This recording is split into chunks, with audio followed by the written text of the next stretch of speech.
Now, I would like to introduce two extraordinary guests whose reflections we will be hearing shortly, and I will turn to English. I would like to introduce this panel with these two outstanding guests, Maria Ressa and Colin McCann.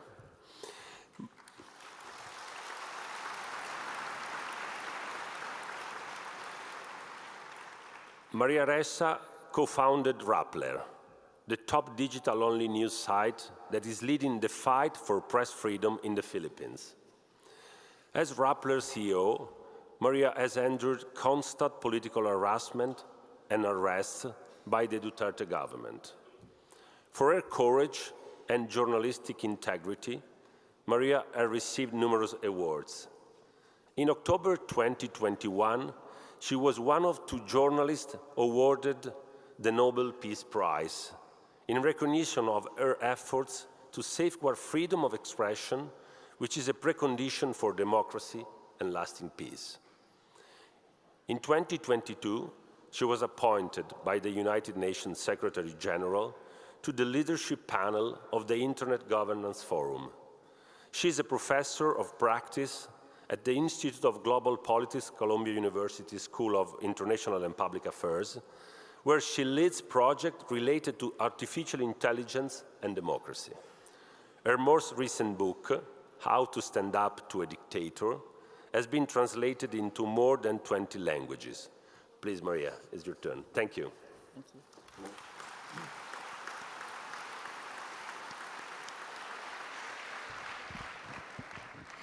Oh, wow. So I'm going to pretend to be taller than I am by standing in front of you. Thank you. It's so wonderful to be here. My gosh, this is daunting here, by the way. It feels like a momentous time. This is a sacred space. And we're kicking off the Jubilee at this time of grace, of reflection, and of recommitment to the values that bind us together as a global community. This comes just in time as we are living through a profound transformation of our world. The last time something like what we are living through today happened, when new technology enabled the rise of fascism, was 80 years ago. That was also roughly around the last time a journalist was given the Nobel Peace Prize, except Karl von Ossietzky wasn't as lucky as I was. He languished in a Nazi prison and couldn't accept the award. For many years now, I've sounded the alarm. Just like in Hiroshima, an atom bomb exploded in our information ecosystem. In pursuit of power and money, technology enabled insidious manipulation at the cellular level of all of our democracies, of us, the people, the voters, micro-targeting fear, anger, and hate, seeding meta-narratives that destroyed trust. It created what the US Surgeon General called an epidemic of loneliness. It turned neighbor against neighbor, rewarding mob rule, rewarding the worst of who we are as people. Journalists were the first attacked. If you want power, tear down our credibility. This I know firsthand. I lived through it. My government targeted me with an average of 90 hate messages per hour. It functions like fertilizer, right? Hashtag arrest Maria Ressa trended on social media 2 years before I was actually arrested. What seems impossible becomes possible with repetition. I was arrested and I first posted bail, and I can't forget it because it was my government's gift to me on Valentine's Day in 2019. In a little over a year, my government filed 10 arrest warrants against me. I began to do a workflow for posting bail. I didn't know what was going to happen, but Rappler and I just tried to do what was right. And now, 8 years, almost a decade later, those 10 criminal charges are down to 2. Still 2. In order to be here in front of you today, I have to ask the Philippine Supreme Court for approval to travel. So you lose your rights. The sad part, I always joke that the Philippines has moved from hell to purgatory, but the sad part is that I see what has happened to us in the Philippines happening to far more developed countries around the world. The vote in America I called the Philippinization of American politics. This jubilee comes at a time when the world is upside down, when what's right is wrong and what's wrong is right. I remember an old cartoon when I was growing up and learning about making decisions of conscience. Every major religion has that. The hardest battle to fight is inside yourself. Islam calls it the jihad. That's the battle inside yourself. But you remember this cartoon if you're my age, right? On your right, you have the devil telling you, egging you on, saying, do it, do it, do it, do it, do it, do it. And then on your left, there's this angel reminding you of empathy, of other people, of the golden rule, do the right thing, be kind. Well, telling you not to be selfish, to share, to fight your worst instincts. Devil and angel. What social media did was to kick the angel off your shoulder, grow the devil, and give it a direct line into your nervous system. Big tech transformed social media from a tool of connection into a weapon of mass behavioral engineering. These platforms are not neutral technologies. They're sophisticated systems designed to exploit our deepest psychological vulnerabilities. They monetize our outrage and hate, amplify our divisions, and systematically erode our capacity for nuanced thinking, our capacity for empathy. In 2018, an MIT study showed that lies spread 6 times faster on social media, and that was before Elon Musk bought Twitter. You tell a lie 1 million times, it becomes a fact. If you make people believe lies are facts, then you can control them. The business model of big tech pushes this. I'll say the same 3 sentences I've said over and over. Kind of feels like Cassandra and Sisyphus combined, but I'll say it again because we're in here. Without facts, you can't have truth. Without truth, you can't have trust.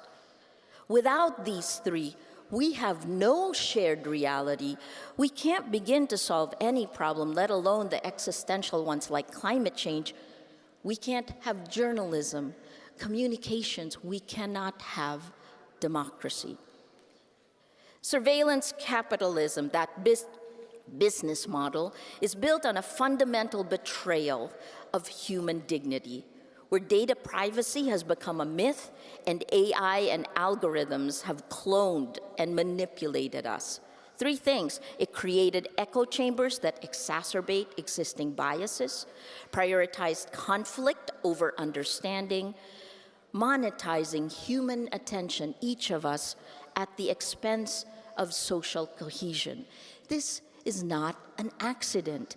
It is a deliberate design, an architecture for profit that brings in hundreds of billions of dollars a year to these companies. The hard part, what happens on social media doesn't stay on social media. There's only one of us, one you, living in both the physical world and the virtual world. Big tech hacked our biology, incited the worst of our emotions, fear, anger, and hate, because it changed the way we feel, it changes the way we look at the world, it changes the way we act, it changes the way we vote. Do we still have individual agency? We can see the trend. As of last year, VDEM said that 71% of the world is now under authoritarian rule. We are electing illiberal leaders democratically. After all, how can we have integrity of elections if we don't have integrity of facts? It's like we're standing on wood that's being eaten away by termites, and we just don't know when it will collapse. But something changed last year. In December, Romania became the first country around the world to void an election because of Russian manipulation of social media. They voided the election because of Kremlin interference. Now imagine if the UK in Brexit or the US in 2016 was brave enough to have taken those actions and prevented impunity. Electoral protests are happening all around the world, from Venezuela to Mozambique to Georgia, where large-scale protests began mid-April last year, but starting December, it was daily. And today is the 60th day when mass protests in Georgia are out in the streets. Journalists, activists, beaten and jailed. The journalists carried my book in the protests, the title, How to Stand Up to a Dictator. Investigative journalist Maria Ressa today starts her 14th day of a hunger strike from jail. She said, "Because I cannot stand by in silence." I've shown data for years now of how different countries around the world show that technology is the match that sets the world's dry kindlings on fire, right? So move fast, break things. That's what Mark Zuckerberg said, and big tech broke democracy. It's going to get worse. Early this year, a few weeks ago, he announced that Facebook is giving up on facts. It's canceling what it created, the fact-checking, that's trying to, it's like putting a finger in a dam that's about to fall on you. But, dear Mark, this isn't a free speech issue. This is an issue of safety. Imagine if this hall had no safety measures and it was built of corroded materials and could fall on us at any time. How many more people will have to die? In 2018, the UN and Meta's own team independently went to Myanmar and found that Facebook enabled genocide. That was in 2018.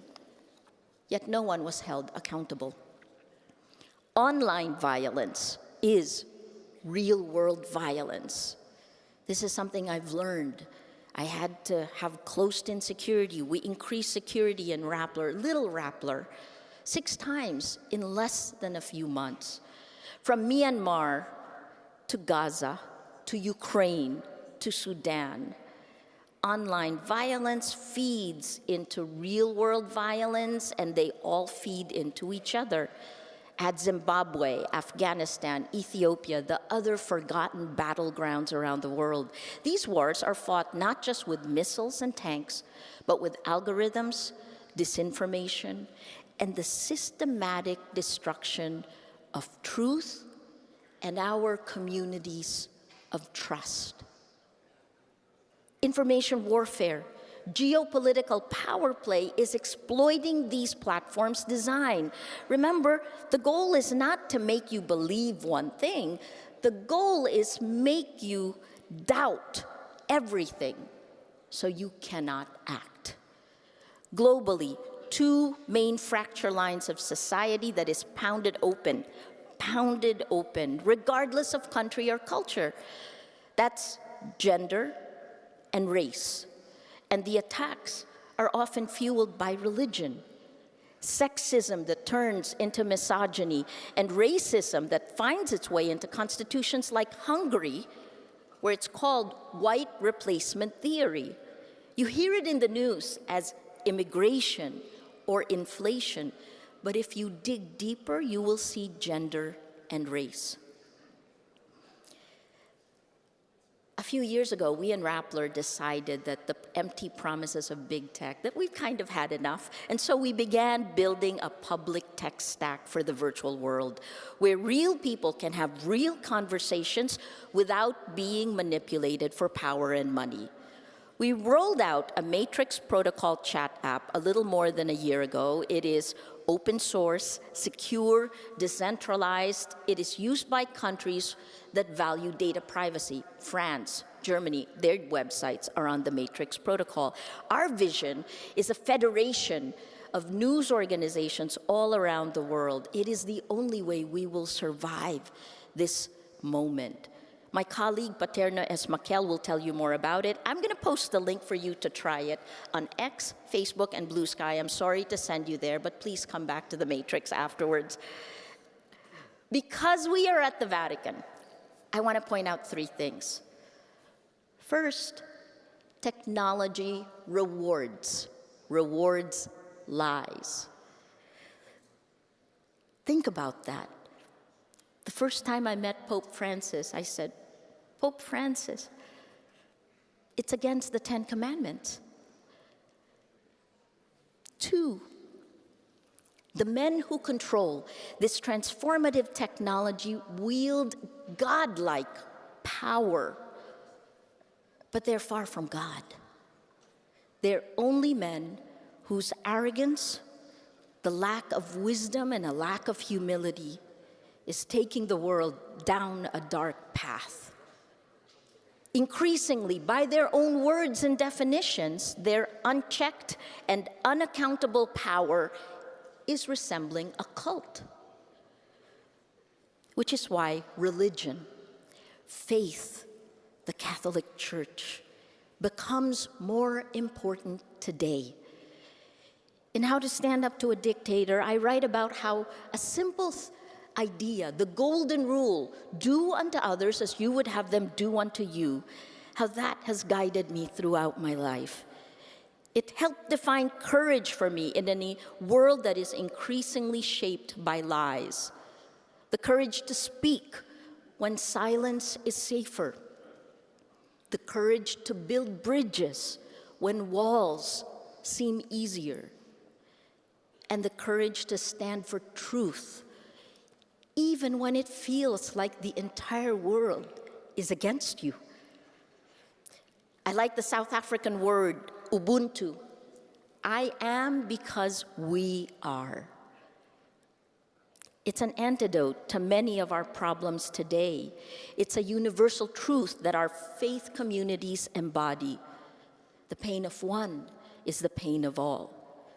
When big tech rewards the worst of who we are, Ubuntu teaches us that our fates are interconnected, that the fight for truth, justice, and peace is not someone else's battle, it is ours. Every single person in this hall. So what can you do? Thank you for waking up this morning. Now, I have 4 suggestions for you. 1, collaborate, collaborate, collaborate. Build and strengthen trust now to close the fractured lines of society that information operations will try to pound open, pitting one of us, each of us, against the other. 2, like Pope Francis, speak truth with moral clarity. Because silence in the face of injustice is complicity. Whether it's systemic racism, economic inequality, or the erosion of democratic norms, people of faith must reclaim, you must reclaim our prophetic voice. Demand transparency and accountability from those who control our public information ecosystems, from governments to big tech to media. 3, protect the most vulnerable. Support journalists, human rights defenders, and activists who risk their lives. Remember the Martin Niemöller quote from Germany? Here's our Philippine version, which was published by our largest newspaper after my first arrest. Here's the quote. First, they came for the journalists. We don't know what happened next. Your networks can be powerful shields for marginalized communities. Support immigrants, religious minorities, the LGBTQ+, and others who face discrimination. Our collective vigilance can prevent the normalization of hate. And 4, please, every one of us, recognize your power. Building peace is not reserved for heroes. It's the collective work of people who refuse to accept and live lies. Rappler could not have survived without the help of our community, always reminding me of the goodness of human nature. You are powerful and can be part of this tidal wave of change for the good. And that is powered by love. Sometimes that's hard to say as a journalist. So let me repeat them again. 4, collaborate, speak truth with moral clarity, protect the most vulnerable, and recognize your power. Even at the worst of times, hope is not passive. It is active, relentless, and strategic. Our faith traditions carry centuries of resilience. We need to share those stories of transformation. And finally, I'll leave you with this. There's this T.S. Eliot quote I love about the present moment of the past, this moment we live in. I always tell Rapplers, this moment, we want to do the right thing because a decade from now, when we look back, we want to say we did everything we could. T.S. Eliot, the present moment of the past, it's the idea that the latest novel you read is affected by the fact that you read Shakespeare when you were really young, or the Bible, but that your understanding and appreciation of the Bible, of Shakespeare, will be affected by the latest novel that you read. In this present moment of our shared past, we have a choice, and it will create our future as much as change how we look at our past. We can allow the fracture lines of our society to break open, or we can work to heal these growing divides. Because this is it. This time matters. What you choose to do matters. There's so many of us in this room. Thank you for coming. Thank you to the dicastery for bringing us together, to the Vatican, to the Pope. Imagine if we all worked together. We just might stem the tide, stop the dam from falling, and heal our world. Thank you.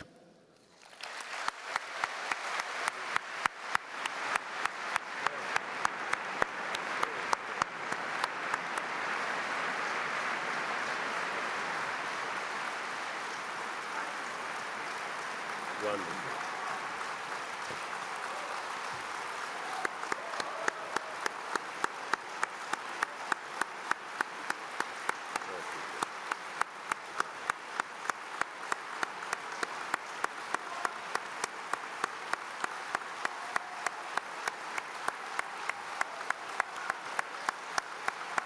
I think we have to stand up and to stand up.